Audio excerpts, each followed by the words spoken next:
Cheers. Cheers. So tell us the beginning. I mean, when you started in life, where were you from? Newcastle? I was from Northumberland. Northumberland. My father was a policeman, and he was one of these rural policemen who used to travel around, like posted in different areas, Northumberland, Boomer, Longbourn, quite rural places, a bit like Heartbeat, the TV series. My mother was from Gateshead, and she hated being in the country. Only one bus a day from where they lived. So when they had a family, I was the firstborn.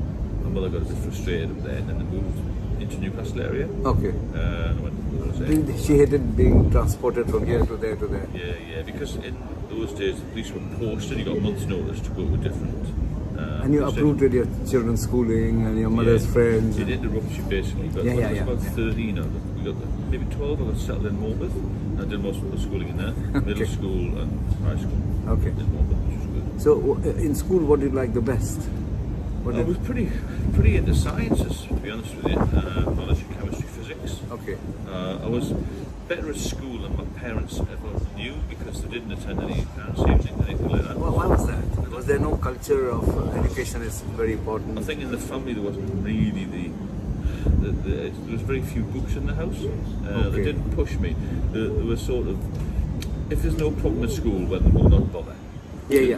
If there's no problem, don't fix it. Yes, don't work hard. So I did a lot of bit of sports. I wasn't very good at football or rugby, but I tried basketball, cricket, this sort of thing. I was always quite busy. During the But you have a feeling that you were never appreciated at home. I wasn't. I was supported in that I was well looked after, but not academically. Okay. And when I came back from holiday, I got my GCSE results, and I said, "Oh, I've got 8 O-levels." And my father just said, "Oh, can you get the stuff out of the car?" Just got back from holiday. He never acknowledged the fact that I got O-levels, and then I asked It chokes me to hear that. Yeah, and then I asked if I could do A-levels because a few of my friends. I wasn't like my friend. Let's say we lived near a council estate in a police house, which is basically tied out. My friends all went to the pits and wanted to be electricians, but I had some other friends who were a little bit different. Aspiring, wanting to do bigger their things. parents were in different jobs, doctors, accountants, that sort of. So they were going to do A-levels. At the time I played in a band, I played bass guitar, and I used to teach it. I was quite good at it. You were? Yeah. So you've done a lot of things off your own back? Yeah, completely. All on my life. I used to go fishing. What is it in you that wants to aspire rather than be like the fellow who went for the pits or went for this and that and that? Why did you want to do more? Was it to show your parents, to have their respect? I think so. Yeah, I think so. That was. Did you ever get that? I didn't really, to be fair. My dad died 3 years ago. I think in the end he came out to the aspect of, well, he's done all right. All right. Very English. My father never got promoted in the police. I think that was a big regret of his. So maybe he was not that aspiring? No. I think he was, but he didn't have the personality to get promoted. Yeah, but personality is molded by parents, teachers, uncles, aunties, friends. That's right. Friends' parents who say, no, you can do it. Yeah. John has done it. Yeah. So, because I've been lucky, I'm also the eldest, but I've been over pushed. Right. He's brilliant at this, and I used to get sick of it. So I started underperforming just to shut them up. Really? Yeah. Oh, that's strange. Life is very, very strange. Yeah. So in a sense, had you had more appreciation, you might have gone even further. Yeah, I wanted to do A-levels, but they were against that. So I applied for some apprenticeships. I've got 2 or 3. One was based in London with the Ministry of Defence. But my mother tried to get me into the police cadets in the Met in London when I was 16. So there was something in the mum. My mother. Yeah. My mother was a little bit different than my dad. But I did the interviews up here and I was accepted to be a cadet in London. I was 16, I played in a band. And I felt I was a bit young to go to London. Yes. That's something I always regret. The young when I was 16. bass guitarist. Yes, and you too were big at the time. Oh my God. Oh wow. Well, the band was doing well as well. Yes. So I thought, well, I'll just do this apprenticeship. Where were the Shadows? Were they not in Stand-Up Street? No, they were before my time. Oh, they're before your time. Yeah, Okay. Well, I go a long way, so I'm sorry I'm mixing generations. Yes. Yeah, okay. Did you go at 16? No, I didn't go 16. Because you were frightened? A little bit, yeah. And if your parents had pushed you, you would have gone? I would have gone. Yes, definitely. They left it up to me. But my mother was always had me well dressed, and I was always supported in that way. Okay. But they always thought, university, it's not for the likes of us. That was the attitude. You know, my father was a staunch. Do you know John Bartle? Do you remember John Bartle? Yeah. He was a very close friend. And he was the young and the handsome one in the family. Yeah. And he used to do headstands with me. Right. And his brothers said to him, don't mix with Doc, he's not your type, means stay below. That attitude. What I had. For me, he was a friend. I mean, a lovely, handsome, naughty, clever guy. who busted a lot of drug things and great at his work. Yeah. But his brother said, don't mix with Doc, he's too high for you. Yeah, well, I used to go to Cox Lodge and just sit and have a course. bacon sandwich. You know? Yeah. So I think I could have done a lot better Yes. than I did, and then when I joined. But you were giving yourself a kick in the backside to go further. All the time, yeah. And I used to. I had relatives in London. I used to go and sit Like down. what, uncles, aunts? Yeah, uncles, aunts down there. But somebody used to go on my own, just for a trip out. I was quite confident. When I did this apprenticeship, I didn't like it. But I got myself an office job. Did your Geordie accent have anything to do with it being in the Met? A little bit initially, especially at court. Because Okay. a lot of the barristers, and especially Central London courts, and Yeah. the Old Bailey and Central Criminal Court, you know, like the Middlesex Guildhall, the big courts. Yeah. The barristers, Yes. officer, They would speak Queen's English. please slow down. That was the thing. And I But you were used to- speaking a foreign language. Yeah, and I used to get that from some of the Okay. judges. Judges would say, "Officer, we can't Understand you. what you're saying." Which country are you from? Yeah. So I had to mellow that Okay. and learn to speak a different language. Slowly, yes. A little bit better. So you got into the Met.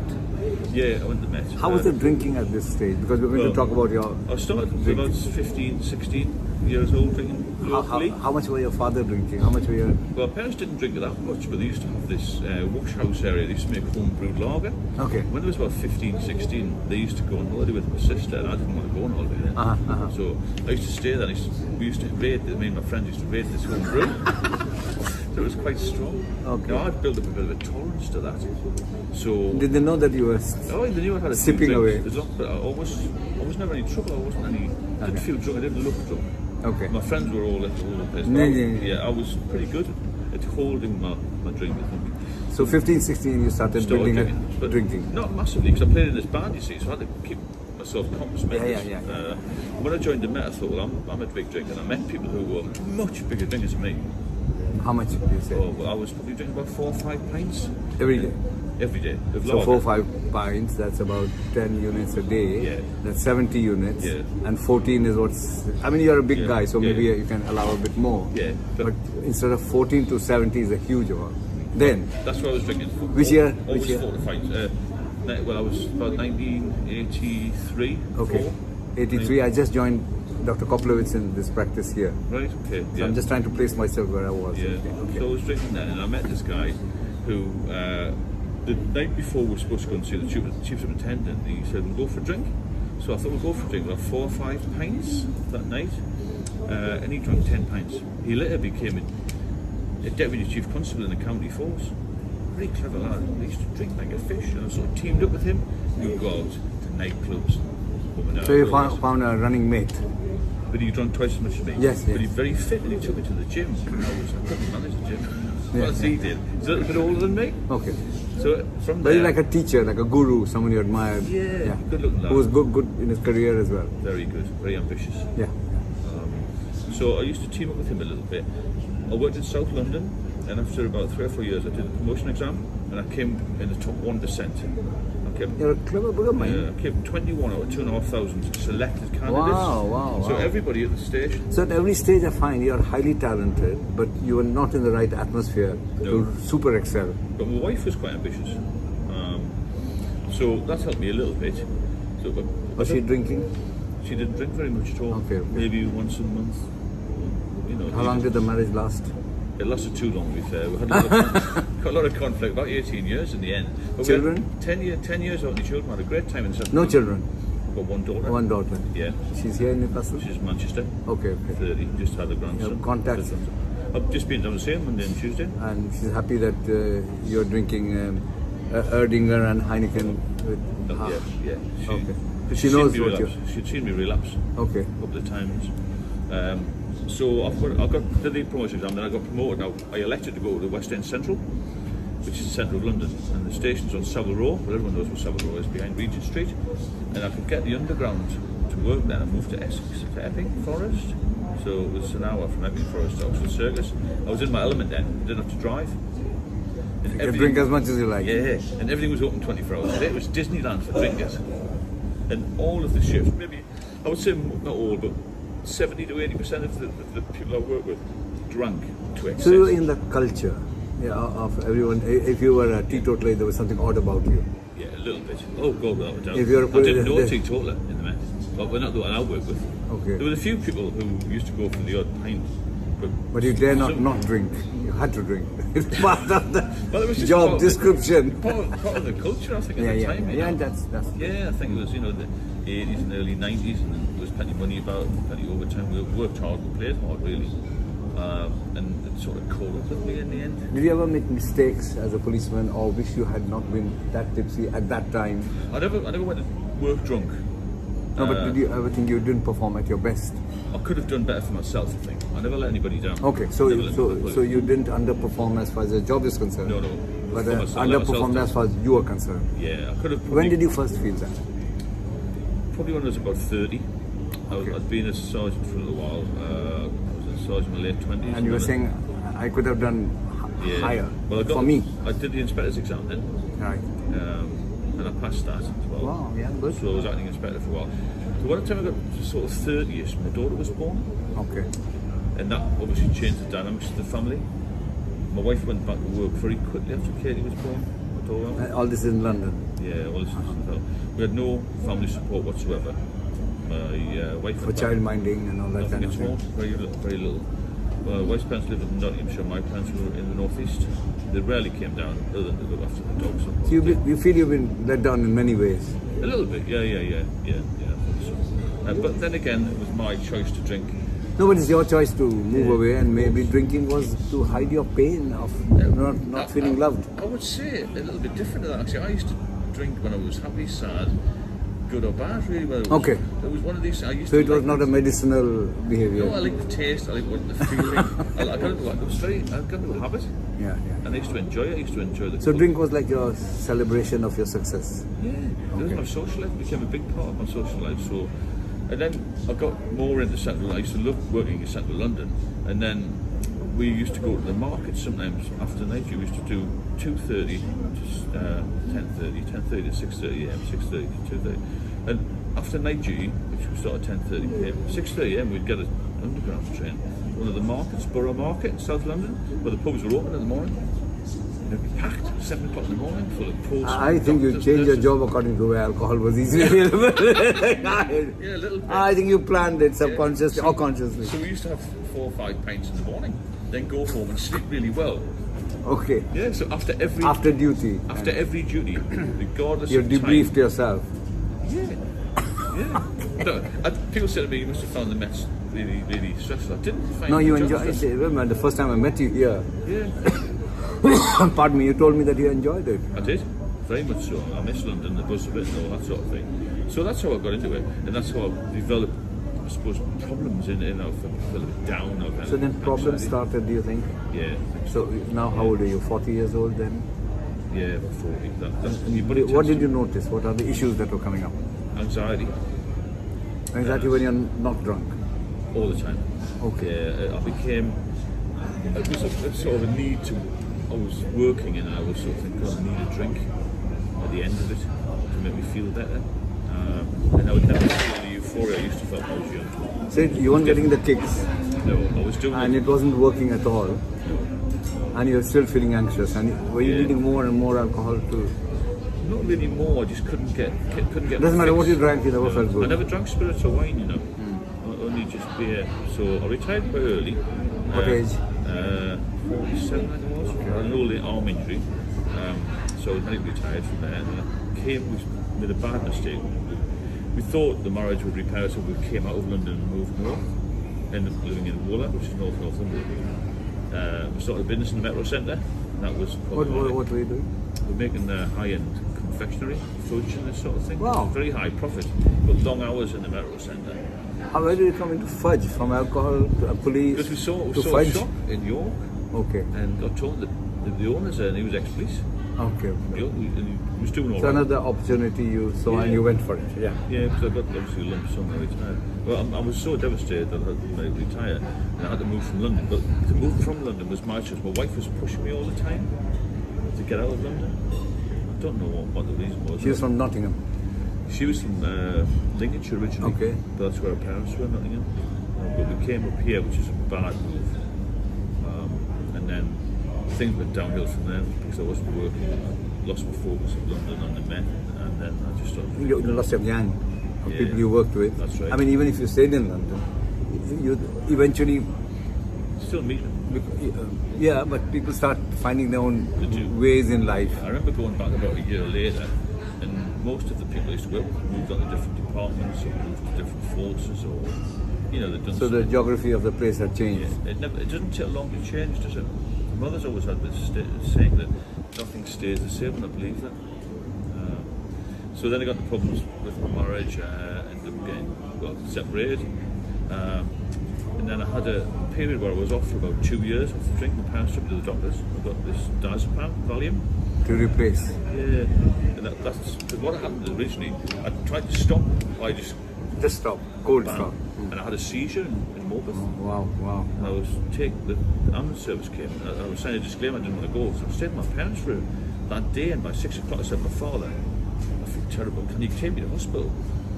I refused 3 hours earlier. I felt terrible. Next thing I knew, I was in a local hospital, Wandsborough General Hospital, with 2 doctors around me. And, I woke up so bright as a button, really, so he got a seizure. Gave me some Valium until we got to the GP the next day, and then she prescribed me this diazepam. And reducing dose. Yeah, I think it was 7 or 8 tablets first, and you sort of tape it down. Yeah, yeah. And then I felt really good for about 10 days. So I stayed there for about 6 months. So 6 months you stayed absolutely alcohol-free completely. And I thought, it's really good. And then I had a date. I had a meet a girl, and I thought, I've got a couple of bottles of Stella in that cupboard. So I thought, I'll just try one. And the taste was like nectar. I've never felt such. It's like remembering the past and everything all came back to you. Oh, do With it a again. smile on your face. Back in the game. So I had a couple of them. And What happened to that girl though? Oh, I didn't see her again. So Okay. it was a bit of a goth type. So, okay. But So that was just an example. So And then you started drinking still again. gone, and then I got into a bit of a mess again. So I went back to the doctors again. Same doctor and said, "Well, you must stop and stop." Then I stopped for about 2 years, a year and a half. And I was. Which year? Which year? Oh, goodness me, that must be about. 2010 something? Yeah, maybe 28, 2010-ish. Okay, Yeah. okay. And then I went back on again. It just happened to be a nice day, and I thought. So you've been on and off and on and off. But when they were up, they were up. And when they were down, they were down. No, but there's something about you that you can do without alcohol for a very long time because you got a very strong will. Yeah. Well, after that, I was off for about 20. Well, I was off for about 7 years anyway. Okay. I met a girl, 2014, 2015, And and I didn't want to tell her I had an alcohol issue, which I should have done, because she said to me, "Why didn't you drink? Why didn't you drink?" I felt a bit pressurised. Eventually, I said, "To keep fit this on you." And what happened was, we ended up. I used to drive all the time. That was my excuse to keep fit. And I was going to the local gym. the drive was keeping away from drink as well. Oh, I didn't want to drink. No, I was you were actually- keeping it like yeah, in that. I kept really fit. I was looking pretty good. I was weird. I was fit as I'd ever been. So I thought, well, I've got to sort of drink. I met this girl, and she was really lovely. And she suggested going around Europe in a camper van, which she was going to buy. I thought, well, that sounds even better. A few Who weeks. would miss that opportunity? Yeah, a few weeks in Europe. So she bought this camper van. And then one evening she said, let's go and see my sister. She lived up in Darrasholme. It's a quite nice area. So we'll get there and had this huge house, 10-bedroom house in Ponteland. And obviously they said, "Do you want to drink? Do you want to drink? Do you want to drink?" I said, "No, it's all right. I'll just have an orange juice cup of tea. I'm driving." And I said, "Well, no problem. You can just stay here. There's lots of spare rooms. Very palatial house." I had a can of beer. I didn't want to have it, Didn't want But it to tasted like drink. nectar? It didn't actually. I thought, I'm gonna, Oh, I see. So you felt bad about I'm it. going to go back to square one here. Okay. So you were very sensitive to it now. Yeah, I thought, well, I don't want to go back to where I was years ago. Yeah. So I had that, and I thought, I've escaped that. She knows I'm going to have a drink. So a few weeks later, I had another bottle of beer, and then I still was frightened to drink. I had like a couple of glasses of it, a couple of drinks of it. I think I'll just leave the rest. Which just know I'm not going to. And that little build up. I went to Europe. I drove for the first 7 days. I didn't get anything to drink at all, and then stopped in Saint-Tropez. Not this camper van. I was stressed about all the driving and driving this great big vehicle around. I obviously had a few drinks, and that's when it started again. So you seem to have relapse and come out and relapse and come out, but the strength you have is of coming out Yeah. without having accidents, without being forced to come out. Yeah. So you come out of it all by your own dint of your own merit. That was about 2014, 2015, and then I went back to the doctor. She actually took me to the doctor. Said, "Can I have same one?" Yeah. Can I have the diazepam? No, don't do it anymore. Oh, wouldn't give me it. I'm going to be in the class here. So I went to see another GP. They wouldn't give me it. Tried to get it private. They wouldn't give me it. So I started to self-medicate with alcohol. We split up. My girl and I split up anyway.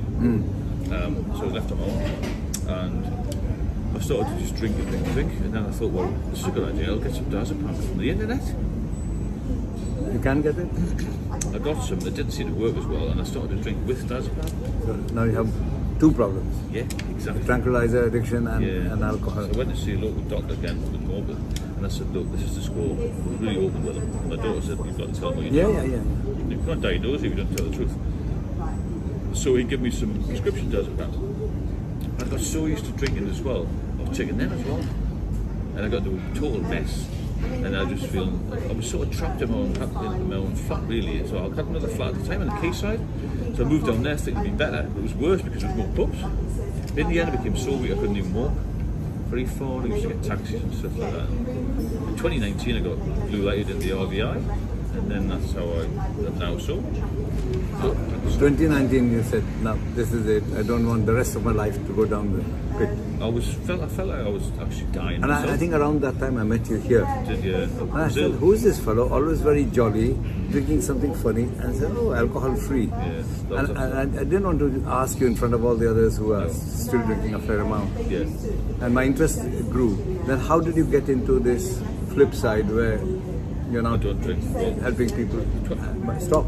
Yeah, well, other people. 2019 I was told I had ascites fluid, which is a build-up of, just to explain it, as you know the score, it's fluid that the liver can't deal with. And I also had spontaneous bacterial peritonitis, and I was told at the time the two things combined, only 50% survive. Yeah. So I was in acute medical ward for 2 weeks. And a chap called Christian Dewey, who was head of acute medicine, said, if you drink again, you're going to die. Simple as that. Somebody has to lay it out. Yeah. That was it. And so then I was discharged, went to live with my parents. I couldn't look after myself. 2019, November 19, I went back to the Freeman Hospital, Specialist Liver Hospital, and they told me my sodium level was quite low, but I had to drain this fluid off because the fluid builds up. And I had another seizure in hospital, and I ended up in intensive care in the middle of the night. I put this great big needle down through my neck and managed to get my sodium level up.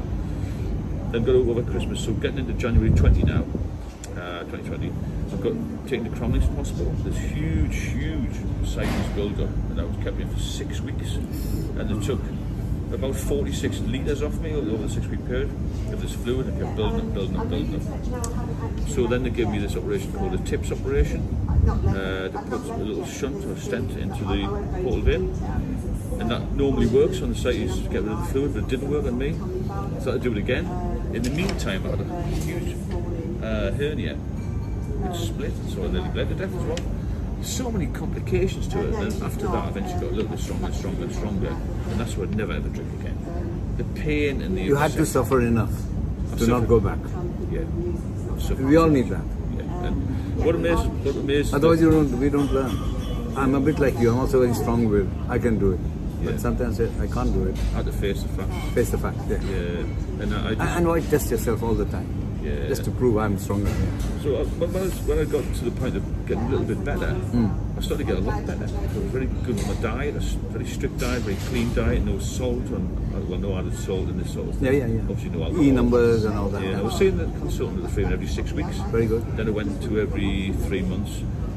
Now it's every 2 months of a scan and this sort of thing, and everything's going well. And even the consultant who first saw me in 2019 said, if somebody had told me you get back to this level of health, I wouldn't believe it. Yeah, basically. True. But it also shows that it's all here. Where there's a will, there's a way, kind of thing. Yeah. So what else have you changed? I mean, you're now teaching people to stop. You're putting lots of videos out, which I admire. Yeah. Because it's very difficult in this milieu to do positive news. Everyone's after, have you seen the war? Have you seen this? Have you seen that? Yeah. But you're doing something very positive. Yeah. That's why very early I said to you, let's meet up. Yeah. I'm basically trying to get people to realise that it's a killer. And to me, and friends of mine have got now, it's slow suicide. And I've read various reports that say if you're an alcoholic or a really heavy drinker, it will take 20 to 30 years of your life. It's a huge chunk of life. How much money were you spending at your worst time per Probably week? about, I would say £1,500 a month Just to damage yourself? to kill myself. So I put a video obviously. Would you like to have an extra £15,000 a year by doing one thing a day? Just don't drink. What can you do with £15,000? Yeah, but from every point of view, yeah. And you can be in a milieu where everyone drinks, therefore you drink. And it's very difficult to be the oddball who's a health freak. That's right. Especially in a pub.